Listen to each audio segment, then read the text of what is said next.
ఆకాశవాణి ప్రాంతీయ వార్తలు చదువుతున్నది ఎన్ మణి. ముఖ్యాంశాలు: రాష్ట్రంలోని ప్రతి నియోజకవర్గంలో 100 పడకల ఆసుపత్రిని ఏర్పాటు చేసేందుకు కార్యాచరణ సిద్ధం చేయాలని ముఖ్యమంత్రి నారా చంద్రబాబు నాయుడు అధికారులను ఆదేశించారు. పార్లమెంట్ వక్ఫ్ సవరణ బిల్లు 2025ను ఈ రోజు ఆమోదించింది. భూ వివాదాలు తలెత్తకుండా ప్రభుత్వం రెవెన్యూ విభాగంలో అనేక సంస్కరణలు చేపడుతోందని మంత్రి అనగాని సత్యప్రసాద్ తెలిపారు. సఖీ నివాస్ వసతి గృహాన్ని రాష్ట్ర మహిళా సంక్షేమ శాఖ మంత్రి గుమ్మిడి సంధ్యారాణి ఈ రోజు గుంటూరులో ప్రారంభించారు. వార్తల వివరాలు: రాష్ట్రంలోని ప్రతి నియోజకవర్గంలో 100 పడకల ఆసుపత్రిని ఏర్పాటు చేసేందుకు కార్యాచరణ సిద్ధం చేయాలని ముఖ్యమంత్రి నారా చంద్రబాబు నాయుడు అధికారులను ఆదేశించారు. వైద్య ఆరోగ్య శాఖ అధికారులతో ఈ రోజు ఆయన అమరావతిలోని సచివాలయంలో సమీక్ష నిర్వహించారు. అవసరమైతే ప్రాథమిక ఆరోగ్య కేంద్రాలు, సామాజిక ఆరోగ్య కేంద్రాల్లోనూ వర్చువల్ విధానంలో వైద్య సేవలు అందించాలన్నారు. రాష్ట్రంలో కొత్తగా 13 డీ అడిక్షన్ సెంటర్లు ఏర్పాటు చేయాలని ఆదేశించారు. పార్లమెంట్ వక్ఫ్ సవరణ బిల్లు 2025ను ఆమోదించింది. రాజ్యసభలో ఈ బిల్లుపై జరిగిన ఓటింగులో 128 మంది అనుకూలంగానూ 95 మంది సభ్యులు వ్యతిరేకంగానూ ఓటు వేశారు. దీంతో రాజ్యసభలో దాదాపు 12 గంటల పాటు చేపట్టిన చర్చ అనంతరం బిల్లు ఆమోదం పొందింది. కాగా లోక్సభ ఇప్పటికే బిల్లును ఆమోదించింది. భూ వివాదాలు తలెత్తకుండా ప్రభుత్వం రెవెన్యూ విభాగంలో అనేక సంస్కరణలు చేపడుతోందని రాష్ట్ర రెవెన్యూ, స్టాంపులు, రిజిస్ట్రేషన్ శాఖ మంత్రి అనగాని సత్యప్రసాద్ తెలిపారు. ఈ రోజు అమరావతిలో మంత్రి స్లాట్ బుకింగ్ విధానాన్ని ప్రారంభించారు. ఈ సందర్భంగా మాట్లాడుతూ స్టాంప్స్ అండ్ రిజిస్ట్రేషన్ శాఖలో ఇదో కీలక ఘట్టమని పేర్కొన్నారు. తొలి విడతలో 26 జిల్లాల్లోని ప్రధాన రిజిస్ట్రార్ కార్యాలయాల్లో స్లాట్ బుకింగ్ విధానం అమల్లోకి వస్తుందని, మిగిలిన కార్యాలయాల్లో ఈ నెలాఖరులోగా దశల వారీగా ప్రారంభమవుతుందని చెప్పారు. ప్రజా శ్రేయస్సు దృష్ట్యా అనేక నూతన నిర్ణయాలు తీసుకుంటున్నామని మంత్రి అనగాని సత్యప్రసాద్ తెలియజేస్తూ, మనం చూస్తా ఉన్నాం, గ్రీవెన్స్ లో 60-70% కేవలం ల్యాండ్ రిలేటెడ్ వస్తా ఉన్నాయి. అలాంటి రాకుండా ఉండటం కోసమే ఎన్ని రిఫార్మ్స్ చేస్తున్నాం, డిజిటలైజేషన్ చేస్తా ఉన్నాం. ఈ రోజు స్లాట్ బుకింగ్స్ తో పాటు అది QR కోడ్ ద్వారా చేసుకునే విధంగా పేదలకు న్యాయం జరగాలి, ఎవరికి న్యాయంగా వాళ్ళకి హక్కు కలిపి ఆ లక్ష్యంతోనే ప్రభుత్వం పనిచేస్తుంది. తప్పకుండా రెవెన్యూ మెరుగుదల ఉంటుంది. అది న్యాయపరంగా ప్రజల శ్రేయస్సు కోరే విధంగా ఉంటుంది, వ్యాపారస్తుల యొక్క శ్రేయస్సు కోరే విధంగా ఉంటుంది. రెవెన్యూ ల్యాండ్స్ డిపార్ట్మెంట్ లో, అలాగే స్టాంప్స్ అండ్ రిజిస్ట్రేషన్ డిపార్ట్మెంట్ రెండు కూడా ఒక సులభతరమైన ఈజ్ ఆఫ్ డూయింగ్ థింగ్స్ చేసే దిశగా తప్పకుండా ఈ కూటమి ప్రభుత్వం ముందుకు వెళ్తుంది. రాష్ట్రంలో ఎన్డీఏ కూటమి ప్రభుత్వం సుపరిపాలన అందిస్తోందని పౌర సరఫరాల శాఖ మంత్రి నాదెండ్ల మనోహర్ అన్నారు.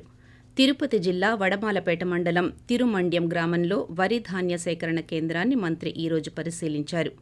అనంతరం రైతులతో ముఖాముఖి మాట్లాడిన మంత్రి వారి సమస్యలను అడిగి తెలుసుకున్నారు. ఈ సందర్భంగా మంత్రి మాట్లాడుతూ, ఒక ప్రక్షాళన జరగాలి, కొన్ని పొరపాట్లు జరుగుతున్నాయని మా దృష్టికి వచ్చినాయో రాష్ట్ర వ్యాప్తంగా ఒక వీడియో కాన్ఫరెన్స్ నవంబర్ 26వ తారీఖున రాష్ట్రంలో ఉన్న ప్రతి గోడౌన్లో ఉన్న యాజమానిని, అక్కడ ఉన్న మా డిస్ట్రిక్ట్ మేనేజర్లని, జాయింట్ కలెక్టర్లని, మా పౌర సరఫరాల శాఖ నుంచి మా ఎండీ గారు వీడియో కాన్ఫరెన్స్ ఏర్పాటు చేసి రేపు ఉదయం నుంచి మీరు ప్రతి బస్తా లెక్కబెట్టి ఆ గోడౌన్లో రిపోర్టు మాకు అందించాలని చెప్పి ఆదేశించడం జరిగింది. ఎన్నికలకు ముందు ఇచ్చిన ప్రతి హామీని నెరవేరుస్తున్నామని, కేంద్ర, రాష్ట్ర ప్రభుత్వాలు అందించే పథకాలతో రైతు ఆర్థికంగా నిలదొక్కుంటున్నారని చెప్పారు.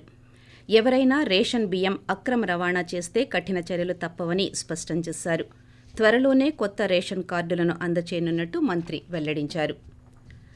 ఆంధ్రప్రదేశ్ రాష్ట్ర సచివాలయంలో ఈ రోజు ఉదయం అగ్ని ప్రమాదం చోటు చేసుకుంది. 2వ బ్లాక్లో యూపీఎస్ బ్యాటరీ రూమ్ వద్ద ఈ ఘటన జరిగింది. ప్రమాదం జరిగిన ప్రదేశాన్ని ముఖ్యమంత్రి నారా చంద్రబాబు నాయుడు పరిశీలించారు. ప్రమాదం జరిగిన తీరుపై అధికారులను వివరాలు అడిగి తెలుసుకున్నారు. దీనిపై పూర్తి స్థాయిలో విచారణ చేపట్టాలని ముఖ్యమంత్రి ఆదేశించారు. సచివాలయంలోని అగ్ని ప్రమాద ఘటనా స్థలాన్ని హోంమంత్రి వంగలపూడి అనిత ఈ రోజు పరిశీలించారు. ప్రమాదం జరిగిందని తెలిసిన వెంటనే ఫైర్ సిబ్బంది స్పందించారని, 10 నిమిషాల్లోనే ఘటనా స్థలంలో మంటలను అదుపులోకి తెచ్చారని వెల్లడించారు. జీఏడీ, సిఆర్డీఏ భవంతుల్లో ప్రమాదానికి షార్ట్ సర్క్యూట్ కారణమని ప్రాథమికంగా భావిస్తున్నామని తెలిపారు. ప్రమాదానికి గల కారణాలపై సమగ్ర దర్యాప్తు చేస్తున్నామని హోంమంత్రి స్పష్టం చేశారు. ఆకాశవాణి ప్రాంతీయ వార్తలు వింటున్నారు. ఆస్తి పన్నుకి సంబంధించి ఆంధ్రప్రదేశ్ మున్సిపల్ శాఖ ఈ రోజు కీలక ఉత్తర్వులు జారీ చేసింది.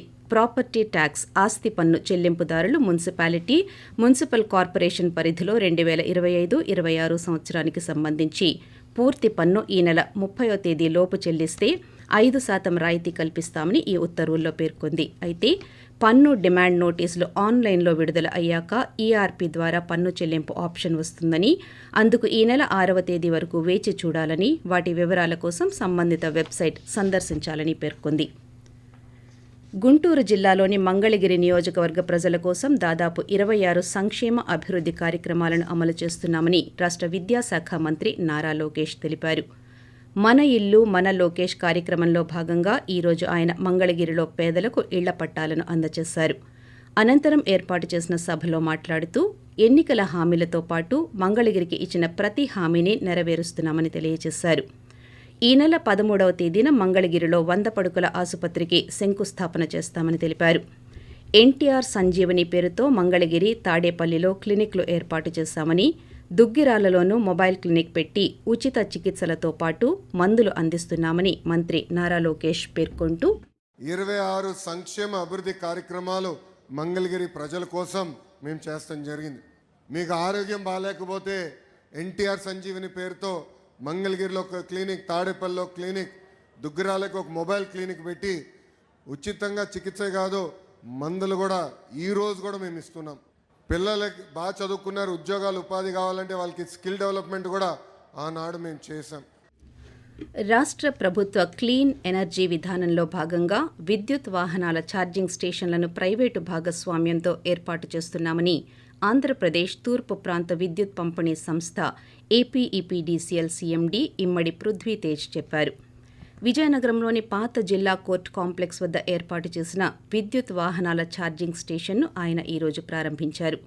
ఈ సందర్భంగా మాట్లాడుతూ విద్యుత్ వాహనాల వినియోగాన్ని ప్రోత్సహించడంలో భాగంగా రాష్ట్రంలో వచ్చే 5 సంవత్సరాల్లో 5,000 విద్యుత్ ఛార్జింగ్ స్టేషన్లను ఏర్పాటు చేయాలని ముఖ్యమంత్రి లక్ష్యాన్ని నిర్దేశించారని అన్నారు.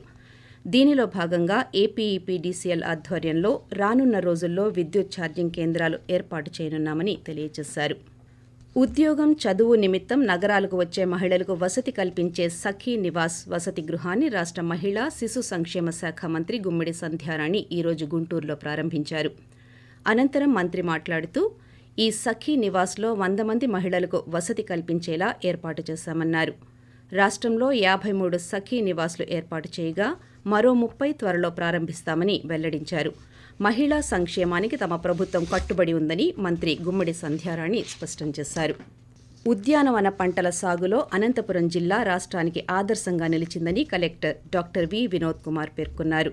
సూక్ష్మ బిందు సేద్యంలో కూడా జిల్లా మంచి పురోగతి సాధిస్తోందని అన్నారు. గ్రామీణ ప్రాంతాల్లో మహిళల జీవన ప్రమాణాలను మెరుగుపరచడానికి రాష్ట్ర ప్రభుత్వం నిర్దేశించిన శిక్షణా శిబిరాలను ఈరోజు అనంతపురంలో కలెక్టర్ ప్రారంభించారు. ఉత్తర ఆంధ్రప్రదేశ్, దానిని ఆనుకుని ఉన్న దక్షిణ ఒడిశాపై సముద్ర మట్టానికి 900 మీటర్ల ఎత్తులో ఉపరితల ఆవర్తనం విస్తరించి ఉందని అమరావతిలోని భారత వాతావరణ కేంద్రం తెలిపింది. దీని ప్రభావంతో రాష్ట్రంలో రానున్న 3 రోజుల్లో తేలికపాటి నుండి ఓ మోస్తరు వర్షాలు లేదా ఉరుములతో కూడిన జల్లులు కొన్ని చోట్ల కురిసే అవకాశం ఉందని వాతావరణ అధికారి పేర్కొంటూ ఉత్తర కోస్తా ఆంధ్రప్రదేశ్ మరియు యానం మరియు దక్షిణ కోస్తా ఆంధ్రప్రదేశ్లో తేలికపాటి నుంచి ఒక మోస్తరు వర్షాలు లేదా ఉరుములతో కూడిన జల్లులు కొన్ని చోట్ల కురిసే అవకాశం ఉన్నది. ఉరుములతో కూడిన మెరుపులు మరియు బలమైన ఈదురుగాలులు గంటకు 40 నుంచి 50 కిలోమీటర్ల వేగంతో వీచే అవకాశం ఉన్నది. గరిష్ట ఉష్ణోగ్రతలు క్రమముగా 2 నుంచి 4 డిగ్రీల సెంటీగ్రేడ్ పెరిగే అవకాశం ఉన్నది. రేపు తేలికపాటి నుంచి ఒక మోస్తరు వర్షాలు లేదా ఉరుములతో కూడిన జల్లులు కొన్ని చోట్ల కురిసే అవకాశం ఉన్నది. వార్తలు ముగించే ముందు ముఖ్యాంశాలు మరోసారి. రాష్ట్రంలోని ప్రతి నియోజకవర్గంలో 100 పడుకల ఆసుపత్రిని ఏర్పాటు చేసేందుకు కార్యాచరణ సిద్ధం చేయాలని ముఖ్యమంత్రి నారా చంద్రబాబు నాయుడు అధికారులను ఆదేశించారు. పార్లమెంట్ వక్ఫ్ సవరణ బిల్లు 2025ను ఈరోజు ఆమోదించింది. భూ వివాదాలు తలెత్తకుండా ప్రభుత్వం రెవెన్యూ విభాగంలో అనేక సంస్కరణలు చేపడుతోందని మంత్రి అనగాని సత్యప్రసాద్ తెలిపారు. ఆకాశవాణి ప్రాంతీయ వార్తలు ఇంతటితో సమాప్తం. 8 గంటల 30 నిమిషాలకు జాతీయ వార్తలు వింటారు.